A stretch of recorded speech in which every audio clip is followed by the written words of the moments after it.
Imagine being able to stream every curling game from every sheet from any event, be it your Wednesday league game, bonspiel, or corporate event. Curling Stadium offers an all-inclusive streaming solution featuring high-quality cameras, ease of use, great reliability, and minimal installation.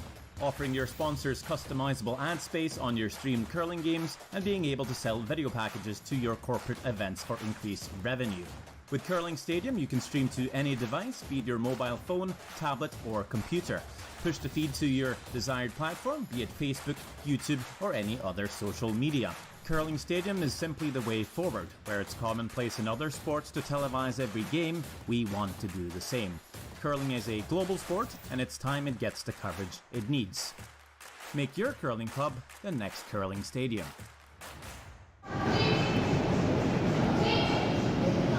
Well, welcome everybody tuning in. We've already got a few first rocks thrown.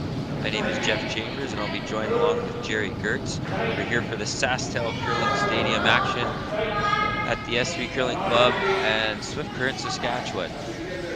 Hope we enjoy the action. We've got the finals here of the men's, Yanagisawa against Team Laycock. Looking forward to a great day of action. Struggled a little with the Laycock one, I saw. Yeah. Yeah, it's been a lot of fun seeing the Japanese teams, the Korean teams in the curling club here at Swift Current all weekend. And honestly, all season long so far on Curling Stadium, as they've played in a bunch of these events, and their fans are hoarding and jumping all over the coverage. So it's been really amazing to see here. And Yanagisawa's back into another final. These guys are hot to start the year. Yes, I was fortunate enough to commentate on one of their games against Jesse St. John, and I was very impressed. Top to bottom, very consistent team, good communication, very technically sound, play a pretty safe game for the most part. So yeah, it should be a good game to watch here with these guys. Yeah, the leader of this Japanese side is Tsuyoshi Yamaguchi, or Yama, as he's well known. He might be the most popular men's curler in Japan, and he was part of the 2018 Olympic team. Curled with Yusuke Morizumi, and when that split up, he formed his own team out of Kirizawa, and at that time he for a minor league team.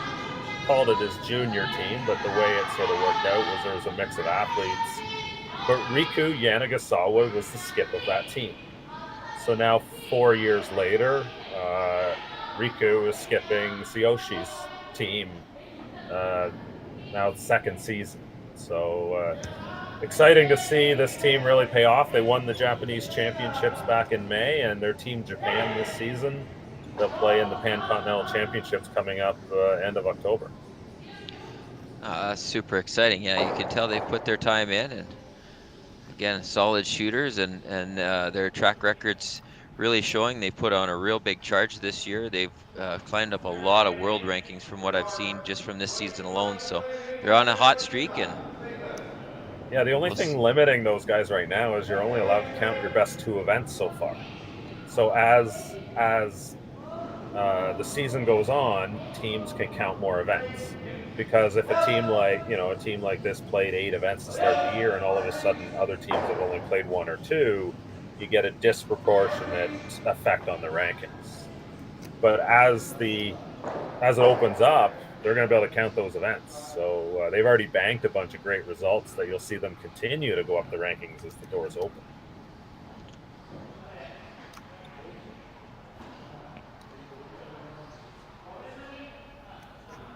So open first end here.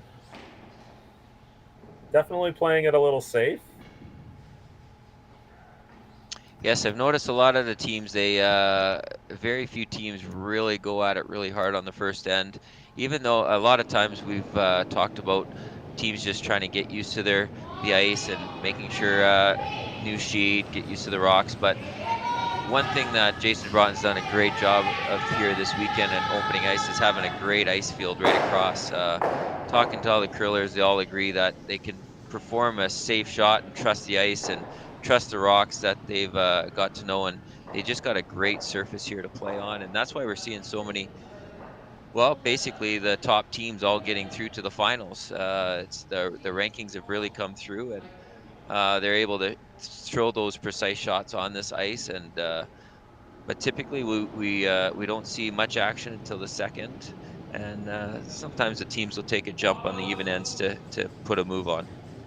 Yeah, I think we're seeing this in the top end of the game, and it filters down. Like, I don't know if you got a chance to watch any of the Slam final that played yesterday, but the men's game has absolutely gotten into like a low risk chess game, Yeah, especially on the important games, right? And it's where you roll. It's not the half shot miss you're looking for anymore. It's the didn't roll to the right place type of miss is what changes games. And so the teams just don't get as aggressive either because of the risk of a shot turning the game the wrong way.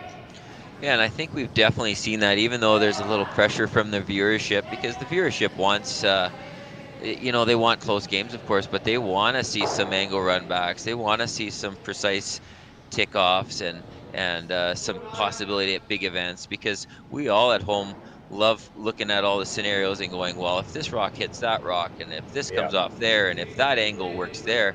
But unfortunately, at the highest levels, you're right. It turns into that you might see 5 or 6 blanks in a row. Yeah, and it's not that they're not trying. Like, those types of shots that you're talking about are typically played early in ends Absolutely.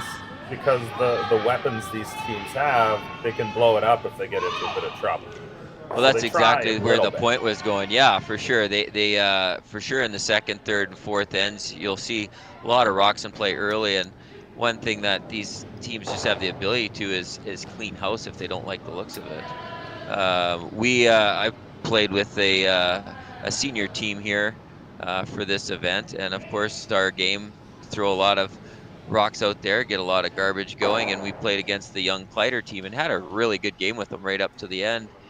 And it was insane the amount of doubles and even some triples that they made on us, but they had such firepower to bail out. So there was a certain circumstances that we were getting the rocks in the right spot, and 2 shots later 4 of our rocks were gone, and so a lot of these teams are counting on the great seconds and thirds that can throw that big weight.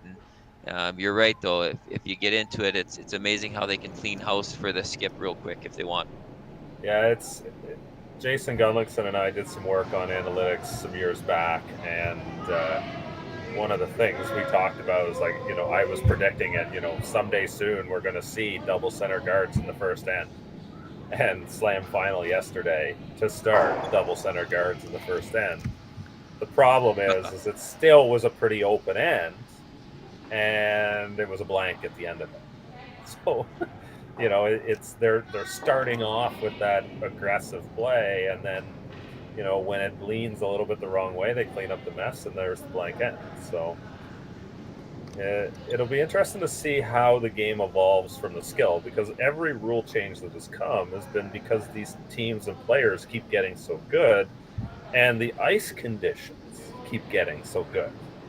And we certainly don't want to reverse either of those trends. Correct. Absolutely. So One thing for sure is a lot of the teams are definitely traveling to those places that they know they're going to get the good ice conditions. And what we're seeing is that just so many of the ice makers are figuring it out and giving these guys the best conditions. Like they're getting to play on some amazing ice. Hopefully they got a good set of rocks. And when you give those two things to these teams, we see a lot of great shot making and percentages going up. yeah, certainly we've been lucky in some facilities over the years. One of them, we have no prize money in Oakville, Ontario for the events we run out there, but the ice conditions that are in that club are just amazing. So the teams all show up. And so that is the value. Like, if you're a region that struggles to generate prize money and sponsorship, good ice will do it. And I guess we got a blank end here to start. We're working on trying to entertain ourselves. Jeff, I'll let you roll us out.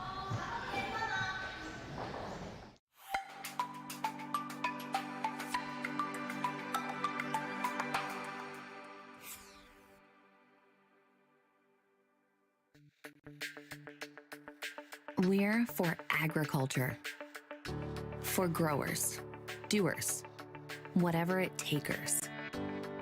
We're for doing things with purpose. We're for the little guy with big guy dreams. We're for agriculture. We're for you. Nutrien Ag Solutions, leading the field. We just got our shipment of logos here in for our next event, which is going to be the mixed doubles. As you can see, there's a few of them. There's roughly 20 logos per sheet to be put in for the mixed doubles, along with a couple extra little dots. But all our logos come from Jet Ice. They are the best logos to put in. We use them around the world, and they're very easy to install. As you can tell, this is the center ice logo that's going to be going in for the world. This is about a 4-footer by 10. It's going to look like $1 million. Their colors on their logos are always nice and vibrant. And like I said before, very easy to put in.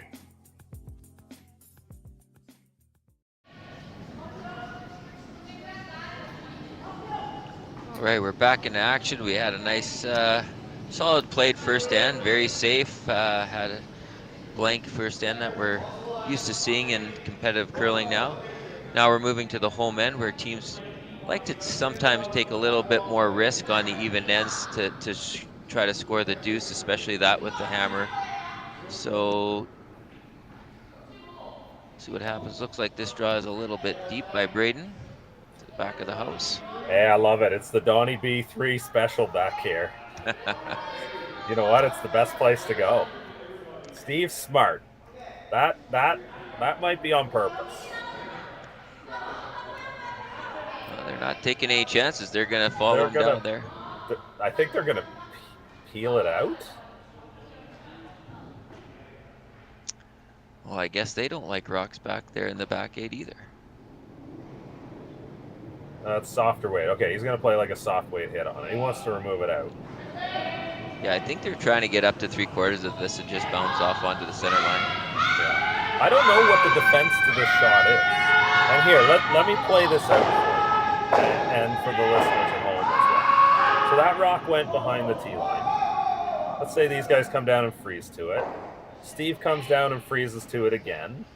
And then Yanagisawa calls another one back there. And then you hit the center guard and roll to a corner. Now there's a wall of rocks behind the tee line and a corner guard up. The team without hammer is unlikely to guard because, you know, you're guarding a stone behind the tee line. You can't really love that. No, so for now, sure. Yeah. So now all of a sudden you're into playing the end out with a corner guard up and a low risk hammer end. You're probably not going to give up a steal in that. You're not going to get into too much trouble at least. And so that is why the Donnie B3 works so well, is that you end up not making a mess of the middle by going deep. Whereas a rock that you throw top 8 on the ice these days, that's a center guard. So like, yes. You know, all of a sudden, you know, you throw a hammer stone half into the top 8, and then your opponent goes back 4 around it. And now you freeze onto that stone, and they freeze onto you, and now you're trying to score more than 1 point in the 4-foot. And so that's difficult. So when you end up going deep, you draw the play to the back, you keep the middle from getting congested, and you just, you know, keep the end more manageable. So that's why I think the Donnie B3 is a tactic that teams use on purpose. A lot of times, though, you don't see them, they're not going to call it. So the leads get crucified on the shooting percentage. That is true. So yeah, it's really, sometimes it's a game within a game with this stuff. And the analytics stuff that we do, it absolutely screams, we love that strategy too. Well, one thing I think we're finding is and we talked about this in the last game, is that we haven't figured out all the secrets to curling, and not even close. still the teams are still learning, and always the talk about the directional sweeping and the most effective way to do it, and so many different ways of setting up the ends and so-called strategies and things like that. And we see that there's a different strategy almost every end, because very few ends are ever played similar. There's always a different situation that comes up, and yeah, it'll be interesting to see all the different strategies that we see in the future with all the top teams out there. Yeah, it's certainly been one of our missions in the sport, is to create better record keeping and information and all of that. And the cool part of having that information is be able to mine it out for cool stuff. I'm sure there's other, I know Curling Canada has their own resources as well, and others will be doing the same. But yeah, it's really intriguing to follow and track the numbers and see how that all plays out. Well, Chris Eichert, our local curling legend here, hit a beautiful hit and roll, and basically made it so perfect that we forced our first straight run back. So, the fans love watching these. That's a good shot, little off, allowing Steve to make a move to come right back in there if he so chooses, which he is going to try to get top 4 and force him to do it again. Now let's see if Chris can pull off 2 in a row. Yeah, Chris Eichert, club manager here at the Swift Current Curling Club, so he should know this ice well. Big shout out for Chris, helping put this event together, essentially doing all the work. No, we've been very gifted. Chris is, I would say, single-handedly turned the curling club around into a venture that everybody's excited about. He's put in so much time and effort, made so many personal calls, and got some pretty big things going. And obviously with Curling Stadium was a huge part, and now we got some great events, and yeah, we just can't thank him enough for all the work. It looks like NASCAR out there. It is fantastic. He works so hard with the sponsorships and the ice. It looks like you're going to a big tour event. It's right here in Swift Current. For those that don't know, Swift Current only has, it's about 16,000 people that are here, 17,000. So it's a small community. And to have a place like a facility like this, have events like this, we hosting these international teams, and they just love being in Swift Current. And yeah, Chris has done a great job to get the current field here. So, of course, we've got the women's event coming up next weekend. So a bunch of these teams are sticking around during the week, training inside the club too, and eating in the restaurants and staying in the hotels and all these things these teams do throughout the country. Absolutely. No, we're just we're thrilled to have them, and they'll be happy. They're going to have some great ice to train on, and it's great to host. And especially the women's team know how Swift Current will host, as we've held 2 women's worlds right here in Swift Current back in 2010 and 2016, and I was fortunate enough. I ran the patch for that, so the rest of the world really got to see how Saskatchewan parties too, which was pretty big. You left the player behind too. Yeah, we left it. They left the player behind. Yeah, Kelly was Wood, and now Schaefer fell for the local mayor at the time, and her and Jared are big in the community now, and Kelly's a huge part of our community, and we're so happy to have her. But yeah, you got to be careful when you come to Swift Current. You might not leave. So we're getting here into second end action. It was a blank in the first end. This is Tsuyoshi Yamaguchi. Third stones for Team Yanagisawa. Plays around the corner guard here. For Steve, I think mission 1 accomplished in this end. They're playing out this end without the risk of a mess in the middle. I'm the hammer team. I love this kind of setup. Absolutely. They're just going to watch the rolls very carefully, make sure that they don't set up a double opportunity, protect the 2 stones. And this is sort of now, this is where I think the absolute cream of the crop games are going now, where these are the rolls and the shots that have to be perfect.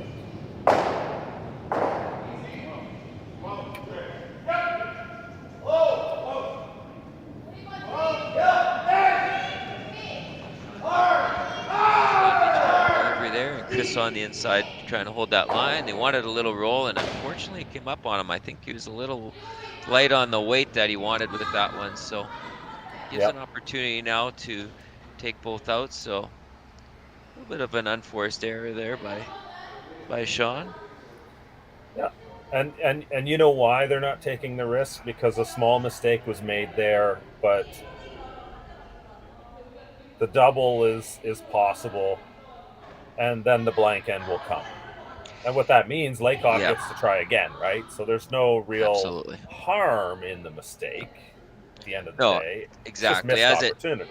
As a team, that's what you talk about right now is, hey, that's a little bit missed opportunity.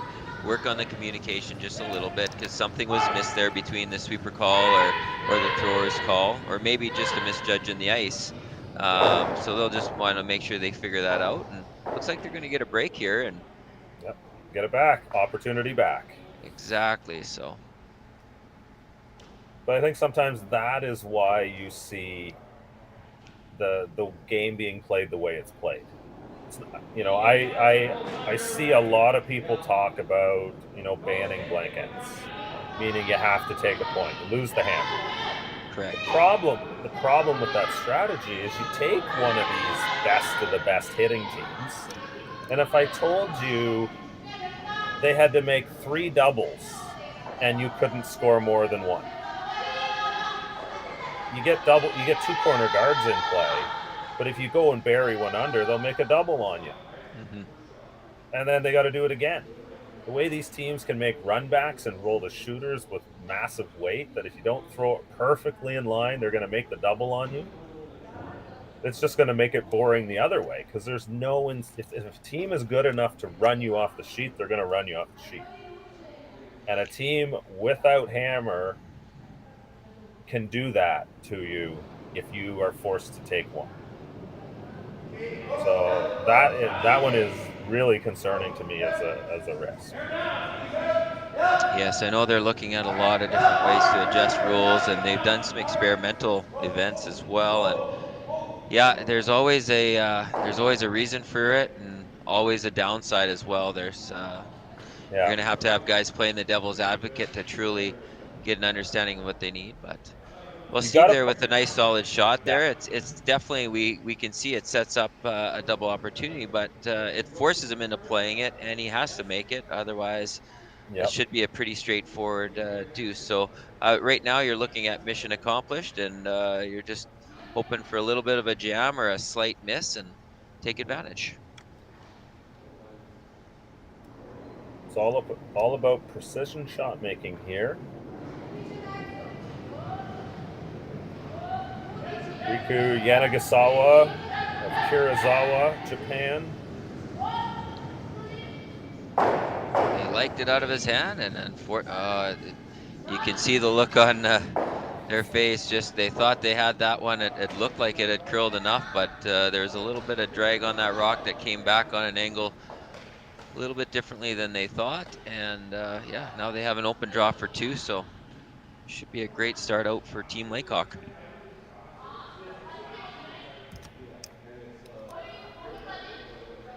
I've been tracking a few of the Laycock games this weekend, having produced and put them together, and they're looking really good as a team. Like, it wasn't that long ago that Steve was a regular slam team, skipping a lineup that went to the final in 1 for sure, maybe 2. I know we played the one in Yorkton where Gushu made a couple of ridiculous shots, or Steve wins, I think. Yeah, no, for sure. This team is, they're going to be very exciting to watch. I've got to work with a lot of these guys on the team, like Sean Meacham and I've been together for, I believe it's close to 10 years now. And then I was fortunate enough to coach and play with him when there's Braden Stewart is still on the team there as lead. And then they brought back Chris Eichert, basically out of I wouldn't call it retirement, semi-retirement anyways, but they wanted Chris to throw some rocks with them, and Chris has still been very active. Oh, we're gonna have to cut off to commercial here, so Yeah, we'll we'll finish continue it that up story after the after. break. Absolutely.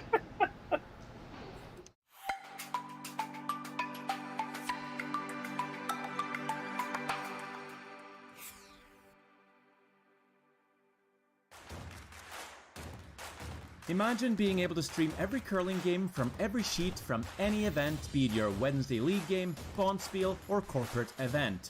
Curling Stadium offers an all-inclusive streaming solution featuring high-quality cameras, ease of use, great reliability, and minimal installation.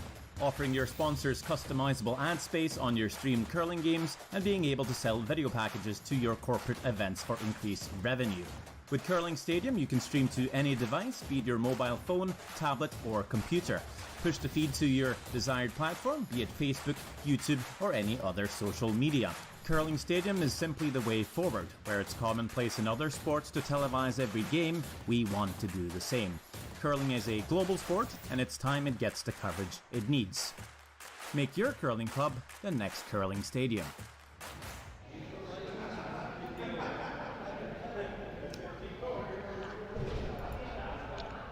All right, back in action in the third event, or in the third end. We had Team Laycock score their deuce in 2. They decided to come in top 4 foot, and Yanagisawa, he's asked for a corner guard here. So we're gonna get some rocks into play this end.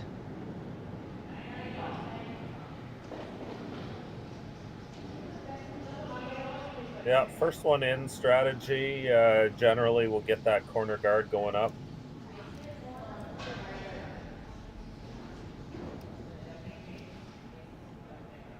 And that comes down to how aggressive you want to be. Absolutely. Typically, we'll see their teams go with a tight guard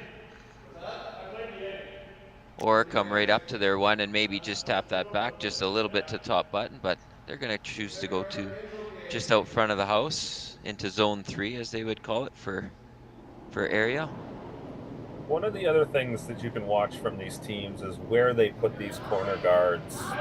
The previous shot in play, from across the sheet versus down the sheet scenario. How tight to the center line, and it changes what these calls can do to you too, because that corner guard is quite tight to the middle.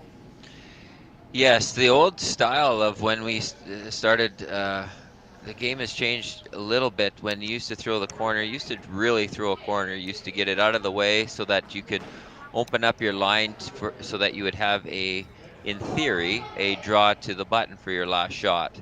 And what has changed in the game now that I've seen and through coaching is that they're getting the corner guards closer to the center line, even though it takes off the path to the button.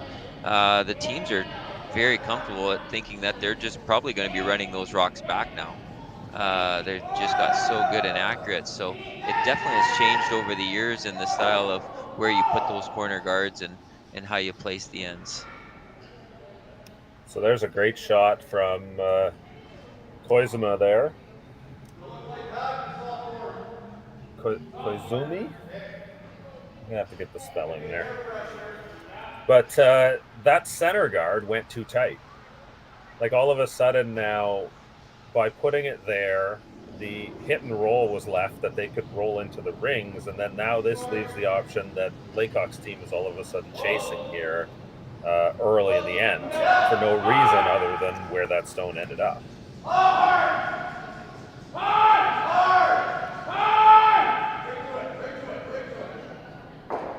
So while that placement doesn't seem like a big mistake, it left the door open for that roll, and that was a nice shot there from is that Heikert, I believe, throwing that one. Yep. But at the same time, now it's under a corner guard, so the middle is open. It's a double corner guard to a degree because they're going to be able to go around it again, and he's going to play this hit and roll under. It does close down the scoring area. It helps Laycock here. But middle's open. You got to love that with Hammer. Trying to get this to curl up a little bit for the angle. Got a little bit of a roll, almost edge on edge. Steve's not going to waste any time to get the hit and roll away from there. No, little game of chicken here, right? See if you can hold it out on the other side of the rings for as long as you can. Like, this is like the pitcher's duel in baseball, right? The way the men's game is transitioned to. Whereas when you watch the women's game play, it's a lot more variable in the strategies. Absolutely. Nice hit and roll. So Chris is throwing it very well right now. It's great shot. Good to see. Like, if you're Yanagisawa here, you really can't ignore that stone, because it makes a mess if you miss a shot. Like, if you come short or go heavy on this one, now you make a bigger mess. If you hit and roll out on this one, the 4-foot's still open for you. Yeah, I know. As much as he doesn't want to have to go after this and generate something, you're right. Oh, Jerry, he's forced to go for this and keeping the action out there. And unless there's a certain type of roll that really gets it to hide, but you're gonna try to anyways. He's gonna try to corner it in here again. Yeah, you want to try and make this roll. Yeah. Yeah. So again, now Steve will have the ability to get this a little further off and get ready over to the 12-foot. I imagine what he'll be looking for with this one. At some point, they'll ignore it and go around. So you got to figure out what that point is and not roll that far. Correct.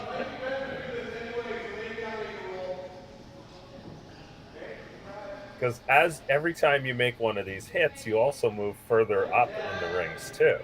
Correct. Looks like Steve might be taking the crack at rolling this one under instead. Yeah.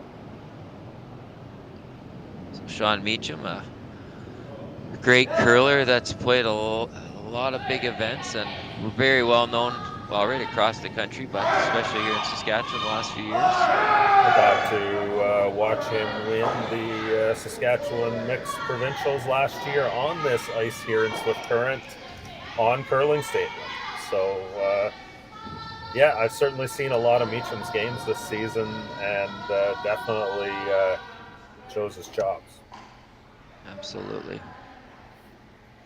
That unfortunately did not get under enough. It was very, very close, so this gives a closer opportunity. I think there's room to sneak it under that red one still, so very close. You'll have to tease this pretty tight to get there.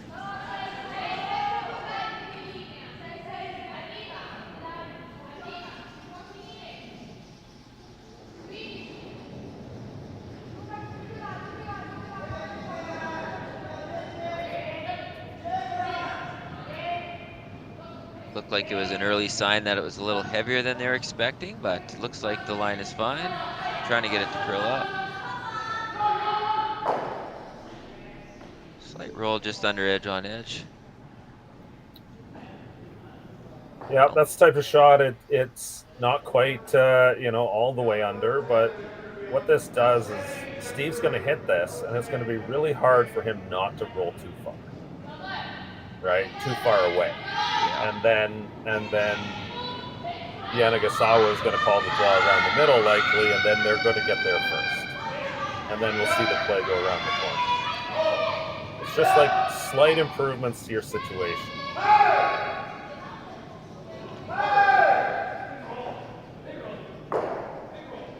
Got the roll, so that nice was placement. Really well made shot. Totally Very under well. control. Rolled exactly to where he needed to be. It looks easy, doesn't it? Yeah, that looks like, oh yeah, of course that's what he's just trying, but there was not a lot of room there to make it as good as what Meacham did there.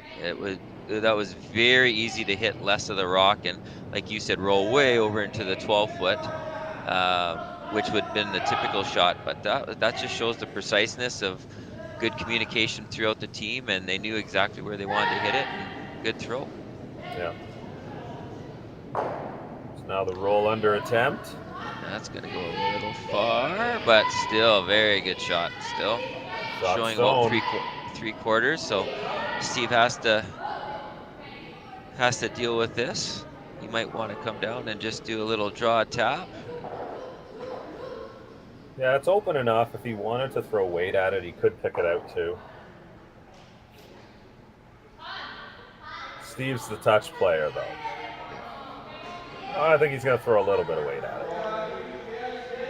Looks like enough to at least bump it out of play. Yeah, for sure. With that ice, that's actually looking closer to house or control weight. And here's a good one for you, Jerry. Look forward to hearing the answer. But the different commentary for the different weights that the teams use definitely changes amongst the demographic, and I think just it depends on where you are.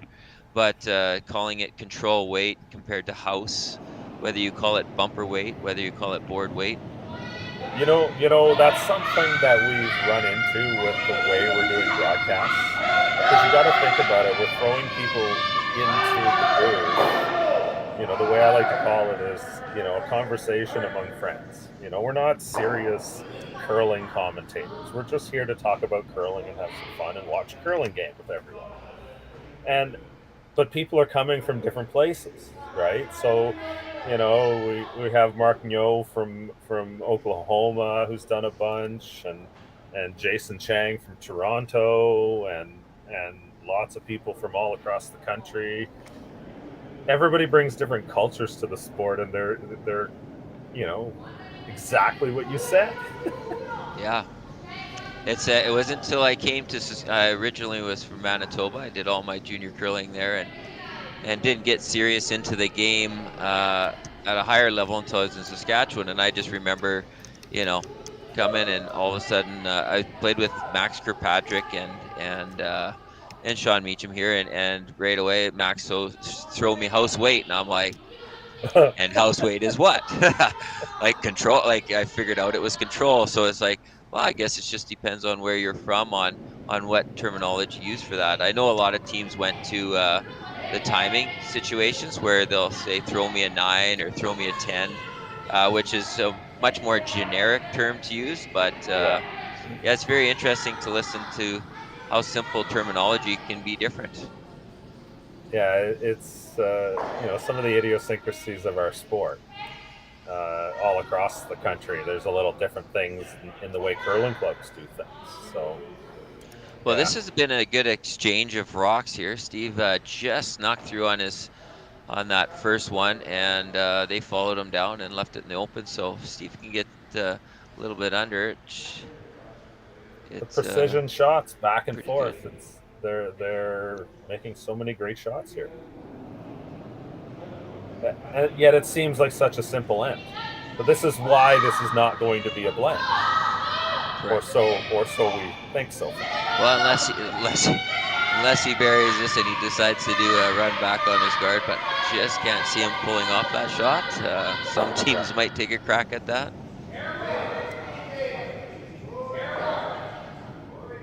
So it certainly puts pressure on every shot. This rock hanging a bit. This one got out a little bit on him. Chris is late on coming down, but we have a big miss here.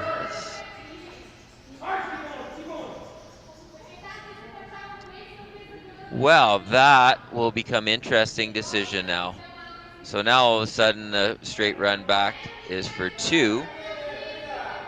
Or do you take your 1? Now this is an option they weren't expecting to probably have. So they'll probably have a good little discussion here on what they want to do, taking a look at the scoreboard going, hey, do we need to, or do we take the 1?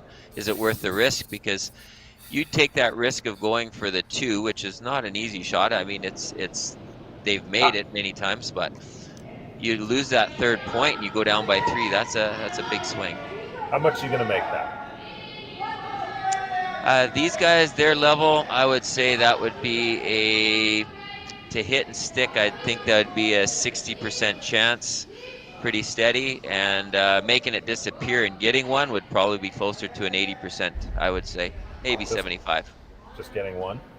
Yeah, getting 1 would probably be 75, 80% by doing this, probably 60% sticking the shooter. So they like their odds. They're going to take that shot. And yeah, I think better chance than the dig. So you give up. Yeah, absolutely. Yep. So you give up a steal here. You're probably about 40, 45% to win. You score a 2 here, like 75, 80% to win. And if you get 1, you're right in that 60% range. Yeah. So you got to make it about 50% of the time for the math to kind of make sense. So if you're in that 70-ish range for a net positive outcome, that says roll the dice, let's go.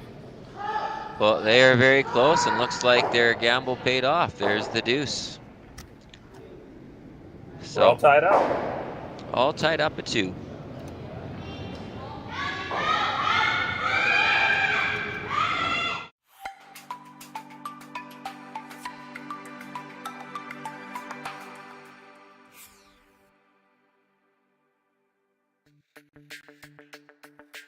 We're for agriculture. For growers, doers, whatever it takers. We're for doing things with purpose. We're for the little guy with big guy dreams. We're for agriculture. We're for you. Nutrien Ag Solutions, leading the field.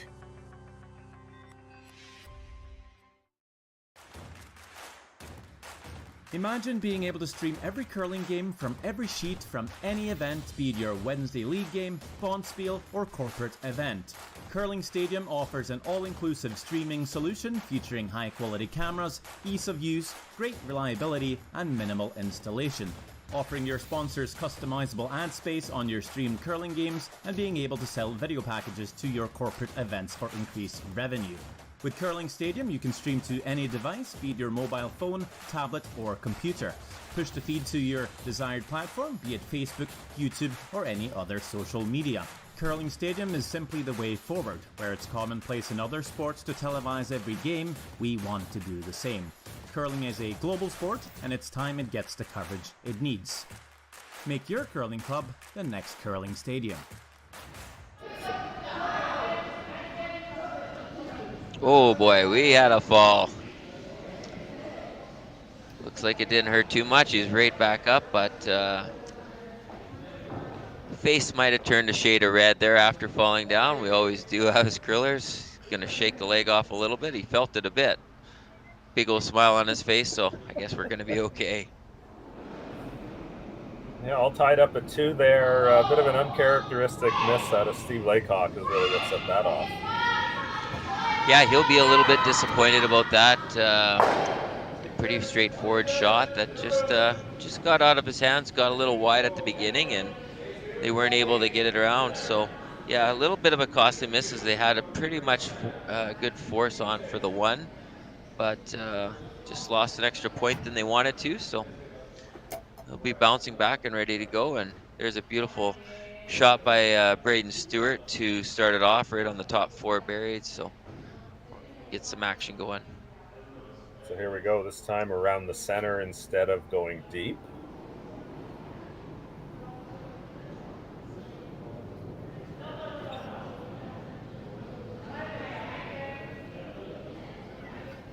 Now normally we'll see the call. I didn't see the call, but I assume it was to freeze to that 1 in the top 4.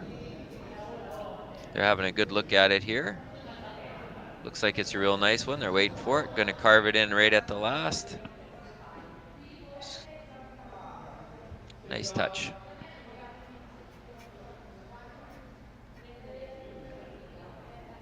Well, I have a feeling, Jerry, we're going to see some granite fly by the end of this this end here. It always seems to come together that way, right? It's blank ends are not a purposeful thing by most of these teams, and I think that's the part that's hard to understand from a fan's perspective, because you see all the zeros on the scoreboard and you just assume boring game.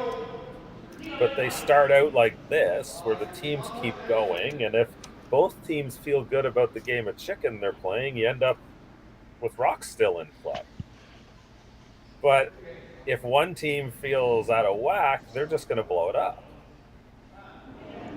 Absolutely. So that might change the strategy there of Laycock, they went a little bit deep, but as we know, it's that could still turn out just fine. It's still definitely in play. Yeah. Braden got a little heavy out of the gun there, but and I know definitely working with this or being around this team and playing with these guys of Team Laycock, I definitely know that they love the even ends of being a little bit more aggressive and allowing more rocks in play. So you'll see that more in the even ends, that they like to try to score their deuce in those even ends. And so we're going to see a lot of rocks in play, I think, this end. For sure. It looks like both teams are going to take part in that. So little kiss off though. So this end's changing very rapidly, missing the called shots, and gonna see how that all lines up. It looks like that drag is going to pull that red right back into that yellow. So Steve won't like leaving that angle there, so he'll want to tap either the yellow red or just around and tap the red. So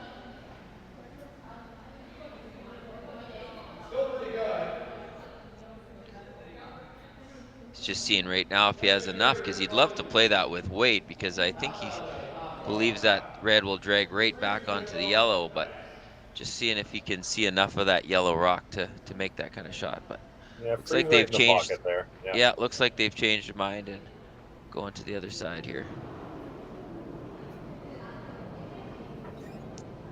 You just want to kind of line up an angle on both sides of the red stone, so you kind of, sorry, both sides of the yellow stone,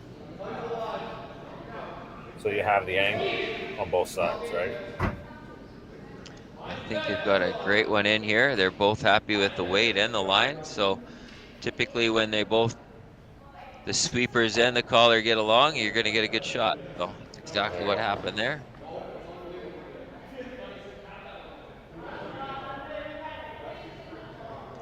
So now we're going to get in a little bit of game of chess. Gonna see what we can move around and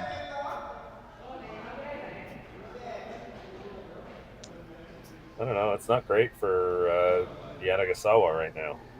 no, I would agree with you. Right now, it's definitely in the favor of Team Laycock, but we all know that angles can change fast, and within a couple shots, it could be turned right around.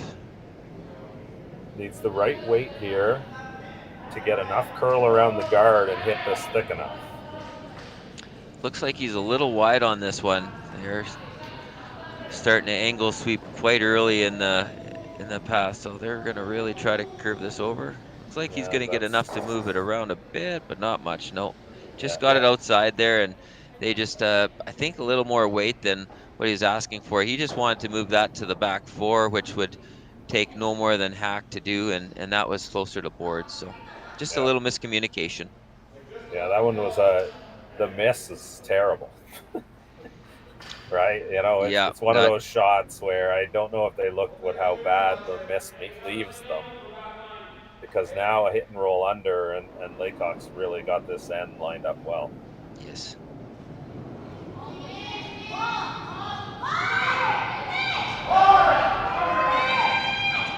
They jumped this early, so he's a little light by the, you could see Sean Meacham's indication too. So they thought this was a little light for the shot they wanted, and it was tight because they called it on. And wow, a big sweep in by Braden there. So Braden went right out of his hands. He was sweeping that hard right out of the gate. And good thing he's young and in shape. And one thing about Braden is he can really hold stones. It was one of the beautiful things about coaching the team in the last couple of years, is watching him sweep and how he could control and hold those rocks. And Sean always had that faith in him.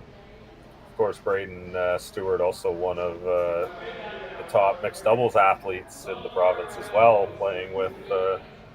He's played with a bunch of different players. I think Shaylin Kitts is his partner. Yes, it is. Yeah. Yeah.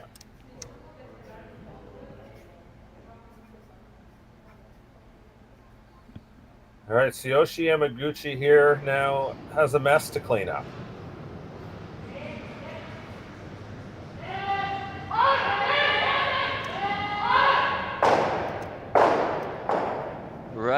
back and a lot of banging around. Definitely opened or changed things up, but they're still sitting pretty good there. Sitting second shot now, so Steve can easily move that out just how he wants to position the stones to avoid setting up a double right back.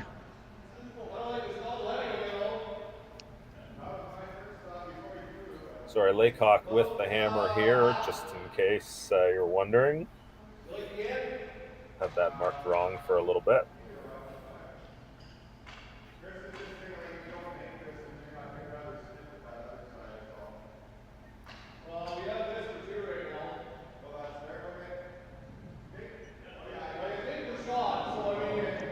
Little discussion going on here now as Meacham had mentioned his first thought was to hit the outside yellow and try to make the double across.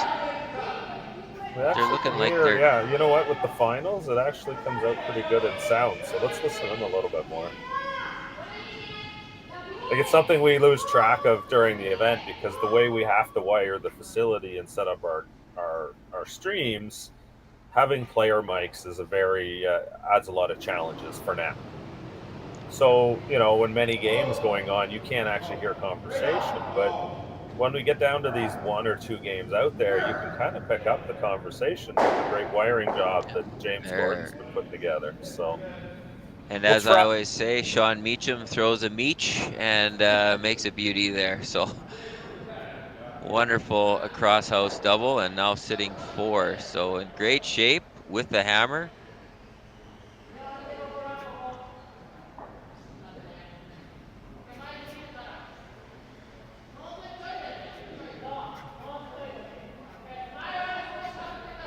Looking at returning the favor by throwing a double here, and it's got to take your medicine time.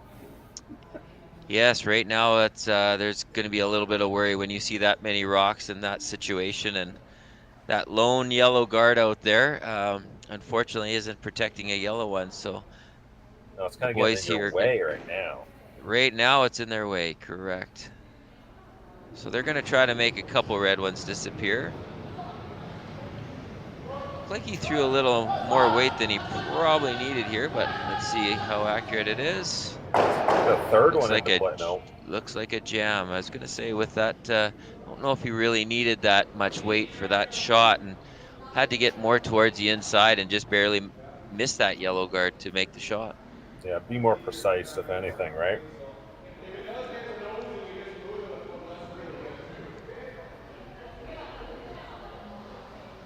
So yeah, leaving that. Well, that rock on the back 4 is not terrible for Yanagisawa here. No, it's going to be a saving grace for him if he tries to. He'll be trying to corner freeze it, most likely with the in-turn, and that's why the guys here want to put it just. Looks like I would assume top 4 on the other side, so that they have an option to run this easily back. It'd be a short run back. So they're just trying to position another rock here so they can use it. I wasn't sure if they called the tap on this one up front here, but they definitely don't want to leave it as is. No, I believe they would want to just tap that one on the top 4 and just split it ever so lightly so you could use 2 different rocks. That one snuck by on them, unfortunately. That was very close to literally being perfect shot. So now, opportunity to freeze and make it a heck of a lot harder on Steve. That's no gimme though. Oh no, there's definitely no gimme there at all. That's edge on edge, but there is an opportunity. It takes a gamer here showing up with a gamer shot.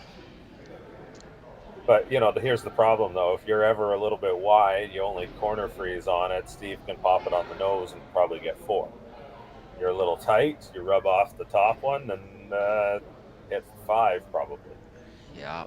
No, this isn't for the faint of heart right now. This is when you got to look at your shot and just go, well, just throw it and not concentrate on the consequences. Just try to make your shot. Looks like he's decided he just wants to make a double here, make some rocks disappear. I definitely thought he was in a little bit too deep for this shot, but he's not willing to go for the all or nothing, the draw freeze right now. Yeah. Still early enough in the end. They're still playing some damage control. But, you know, they got to start thinking about, is this the time to play the freeze here, right? I don't know about too early in the end. There's only 2 rocks to come here, Jerry, so it's crunch time. Yeah, All right, they moved out the front one. That's why I'm a little curious about the hit there. The danger right now that they have is if they come around and loop it on that back one, which Sean Meacham just pointed out. I wouldn't be so shocked if the guys are going for a multi-score end of 3, then they're going to draw one into the top house, but you're taking that risk that the opposition can draw around that in turn and freeze one. You could easily, if the guys went up right now and peeled the top yellow, they're pretty much would be guaranteed a deuce out of this, but you can tell Steve is looking for more than just 2 out of this end. Well, there's a chance to win the game here, I think. Or, yeah, you know, theoretically. I think they're willing to take that risk. Yeah. You know, sometimes you get in too deep and then you only get 1. Or they make a great freeze because that's the only thing you leave them. Well, that's the danger of this shot, though. Like it's I believe that in-turn draw is still going to be there for yellow. And now, if you're Yanagisawa, you're all in anyways. So, yep. Might as well try and score one.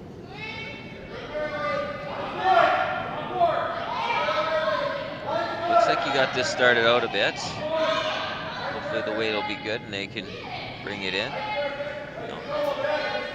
No, line's pretty good. They're still staying traditionally on this.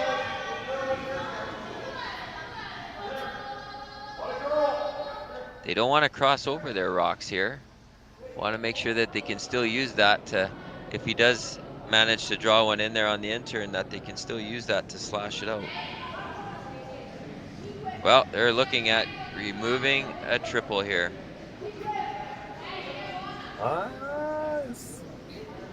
Is the quad there?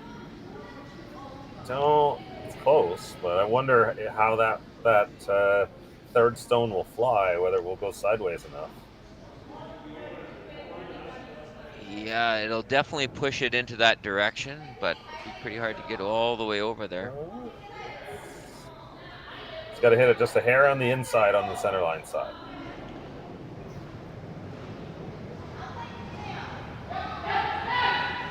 Oh, we're close. Oh no, absolute worst case scenario. Had to hit the inside, which is really, you just slight miss. Like it looks still surprises me that he didn't take the crack at that in-turn draw around there. I know you're facing 4 rocks, but definitely if you would have put that right on that middle one, that would have left a shot. But now a free draw for 5, and boy, at this level, that's almost impossible to come back from. So. And then this pretty safe shot, as Steve has a lot of backing here too. So not that you throw to backing, but it's there. This is just run it into something. Yeah, this is just like, oh my God, let's get it down there. So big time excitement level as you're pretty much sealing the deal here, scoring a 5-ender in the 4th. Looks like the weight's good. That's something. Wow. Wild happens here. This is a huge lead.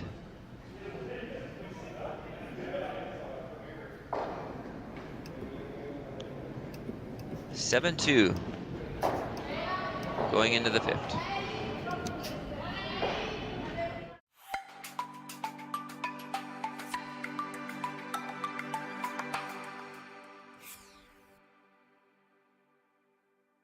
We just got our shipment of logos here in for our next event, which is going to be the mixed double. As you can see, there's a few of them. There's roughly 20 logos per sheet to be put in for the mixed doubles, along with a couple extra little dots. But all our logos come from Jet Ice. They are the best logos to put in.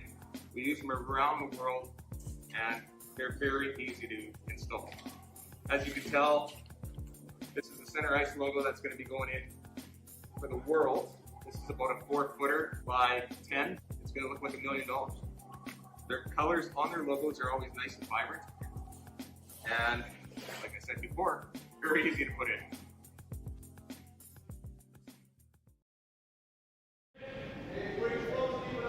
Well, we got to 1,300, and this is a final, so. Back into the fifth end for those that are just joining us. We had a huge 5-ender by Team Laycock in 4. Couple unfortunate misses right at the end and set it up, and it was a good solid end played right through by Team Laycock with basically 100% end thrown. Yeah, they've just played great all weekend, making tons of shots. They look like they are going to rise up the rankings pretty quickly if they keep playing like this. Absolutely. New team formed this year, and they've been getting some practices in, a couple of events now. Very, very early in the season for them still, but they're definitely putting in the time, getting a feel for each other, and it's great. One thing I can tell you is that the communication is great amongst the team. They all get along great together, and yeah, I think they're going to have a very exciting season to watch, and will be the contenders here for in Saskatchewan. So I'd have to go look this all up, but Steve, many-time tankard winner, long-time top 10 team in the world. Took a few years off, though, kind of. Played out west with Jim Cotter and took it easier in the game. You know, do you have any insights to that? Yeah, he took a little bit of time off when the team, like he had a long-standing team there that played together in Saskatchewan, and they were always the guys to beat for sure. And then, yeah, it took a little bit of time when he was out in BC and had some success there as well.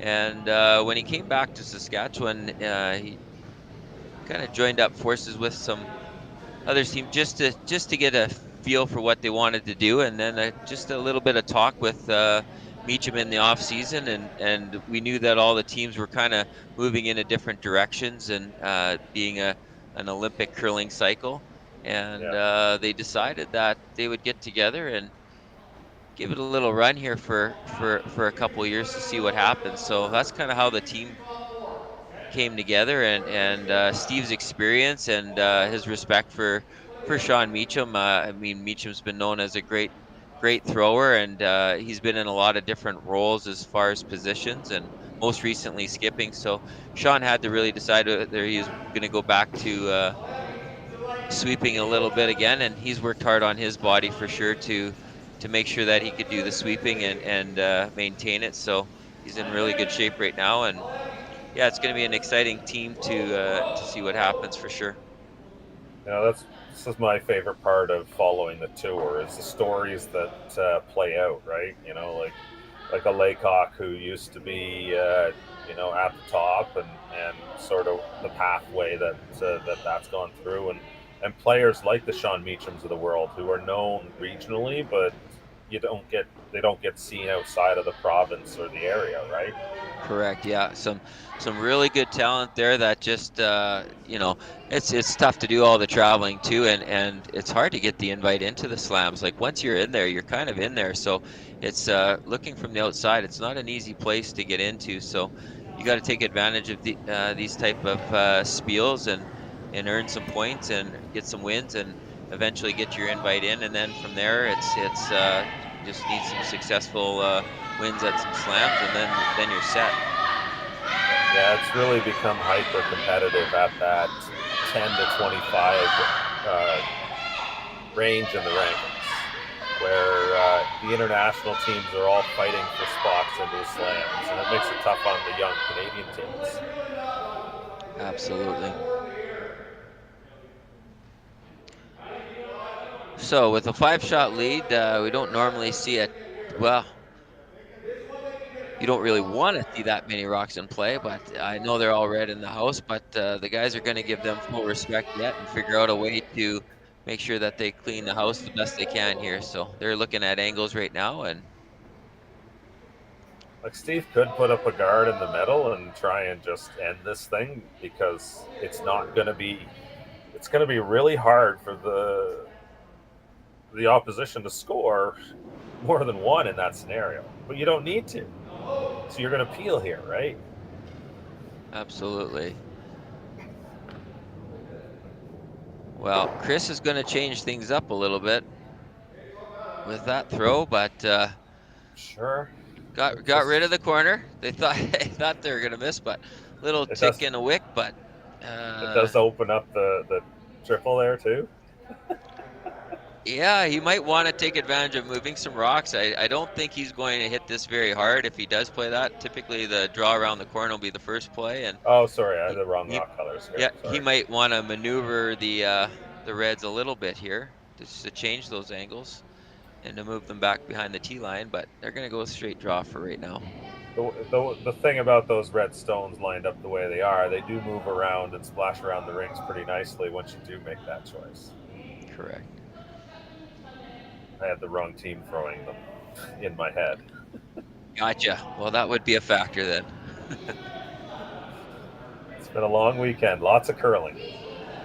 Yes, and thanks again for Curl Stadium to offer such great coverage of all this. This is just absolutely fantastic that people around the world can watch this action in such high quality, and I just think it's a fantastic program, and given the opportunity to showcase these teams that we talked about that aren't on the Grand Slam, that aren't on the TV this weekend. So I'm gonna have to go do a huge count. thank you.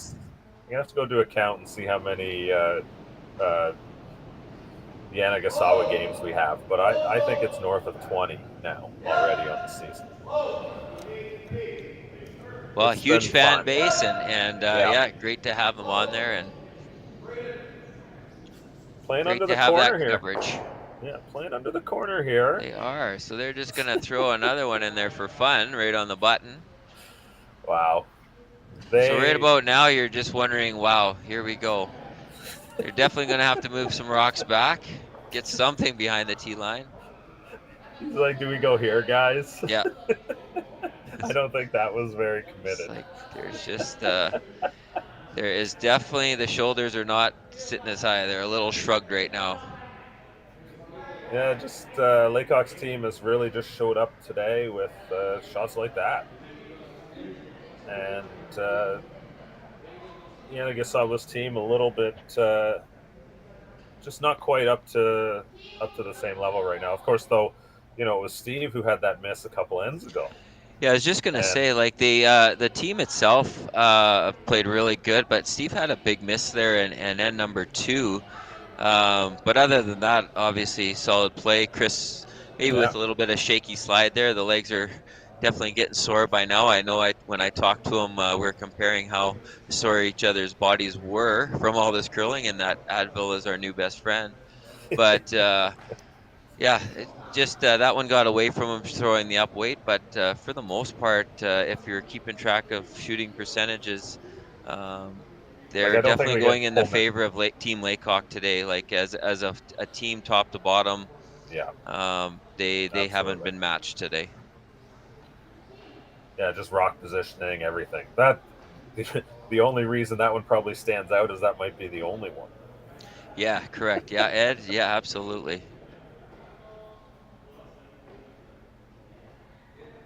So, of course, what do you think? You know what? Throw out to the chat. What's our Hail Mary option here? Like, what are we doing? Absolutely. Who's out there on the chat line that wants to have their say today? Please, more than welcome.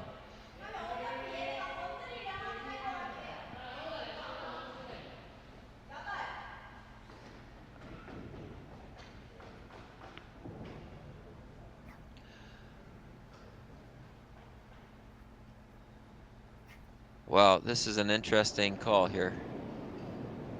Looks like they're trying to angle the yellow in.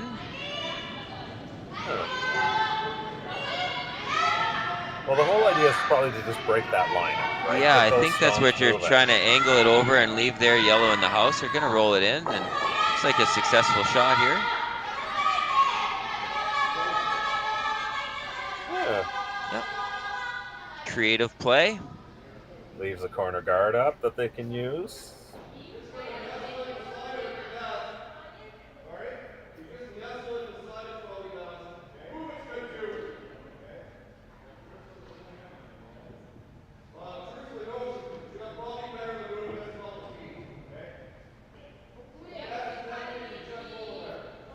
I think for Yanagisawa, it's better than it was. Yeah.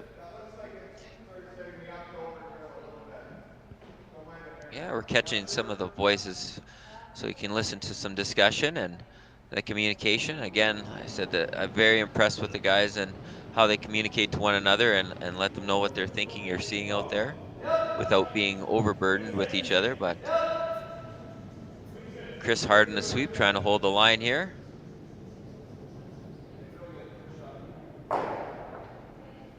Exactly where Steve had put his broom at the right off the bat, right where he wanted it. So another great hit and roll. Absolutely. So now the guys are going to look at just making a double there, and they're rolling over to try to use that corner guard. Open up a little bit of room around the button for them for their next shot. So trying to hit about 3/4 here. Looks probably about normal weight. Sweeper should be able to hold it for 3/4 of the rock, get a nice roll over, and hopefully generate some offense here.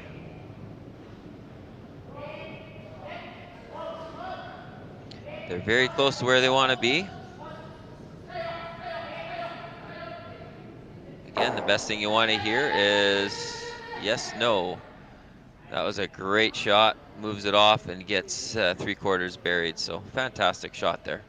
Yeah, keeps the shooter in play, in a good spot.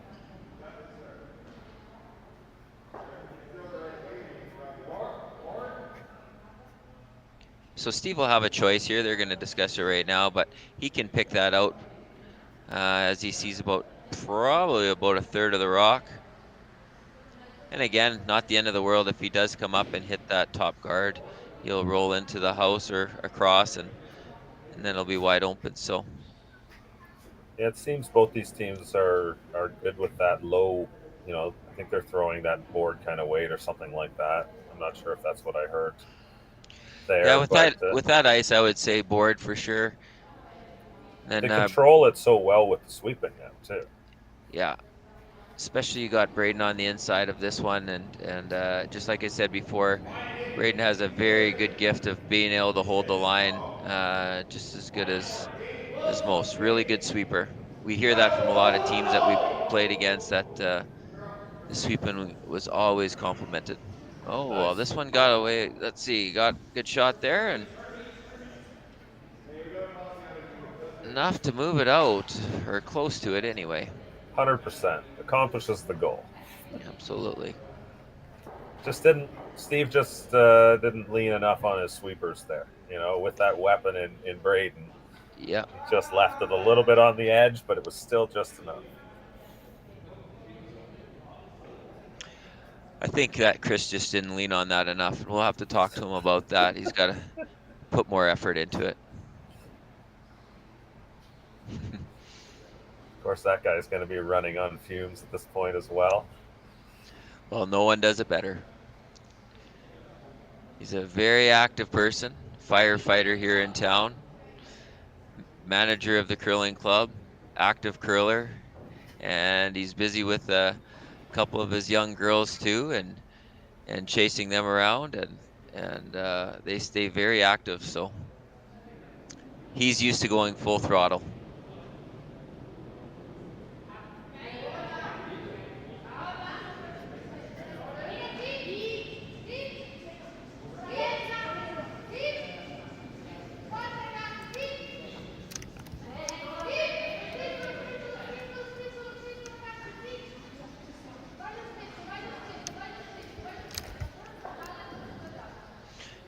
Do you happen to have an update on the ladies' game that's going on in the finals, Jerry?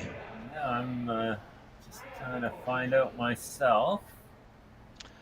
Looks like Constantini is up 4-0 over Team Ha from Korea. So I show it currently in the 4th. I'm not sure if I'm totally up to date on that, but yeah, that's what I'm seeing as well. That young Italian team is You know, you've got Joel Returnas and the men's team already part of the Grand Slams. Constantini, of course, Olympic gold medalist in mixed doubles. And Italy's hosting the next Winter Olympics in 2026, and that is in Constantini's hometown of Cortina d'Ampezzo. So this You is can a tell they. program Yeah, I was building. going to say this isn't by accident. This team, then they've put them together, and some great training obviously is paying off. I did the commentary for them for their semifinal game, and very impressive shot making, very methodical. The pre-shot routine on every shot. It was an impressive team to watch. Great communication. So you know, you look at the ice, their opponents. That's Minji Kim's old team, junior phenom, and of course you'd only hear Minji's name for the most part. But they won bronze as a junior team at the World Championships in 2019. Wow. So like this is exactly a good young team. This is the Korean champions that's playing in that final too. So no. Great game, lots field. of shot making. Well, let's look at our game here. A great shot come around the way, went way wide out into the sheet, which is really hard to control, and managed to put a beautiful shot in for third. So it definitely will make Steve take. They took a good look at this. They're going to have to get another one in play. So fantastic opportunity to try to generate at least a deuce, and from hopefully a miss. They're hoping for a miss from Steve here, but I don't think Steve's going to give that to him. I have a feeling this is going to be a pretty good shot in here, and they're going to be facing three.